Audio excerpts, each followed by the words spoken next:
Ito na yung main road namin. Tignan nyo gaano kalapad ang main road. Oh. Diba? Yan. Main road yan guys. Doon papuntang phase 2. Yan. Kasi kami phase 3 kami. Tuwing hapon dito guys, saka tuwing umaga. Gabi. Maraming nag-ano dito, nagja-jogging. Yan. Tignan mo mga bahay dito guys. Oh, naglalakihan. Yan. Ang lalaking mga bahay. Meron pa dito makita ko. Sus, isang bloke ng lupa. Isang bloke ng street. Isang buong bahay nila siguro.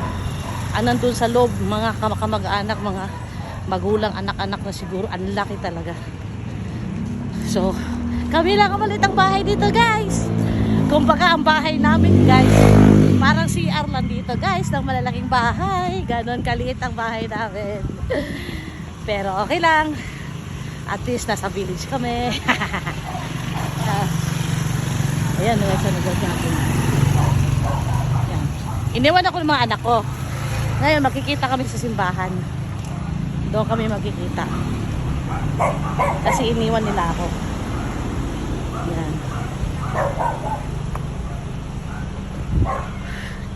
Di ko pa kayang mag-jog guys kasi ang laki.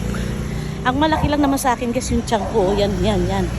Pero sa katawan ko medyo okay naman kahit papaano. Ito lang tiyan ko talaga. Dapat palusaw. Bala ko nga mag-gym para mag-focus ako sa tiyan. Pero ngayon walking muna. Malapit na akong simbahan guys. Natatanaw ko na. Papakita ko mamaya sa inyo simbahan namin guys. Ang laki. May sarili kami simbahan sa loob ng village.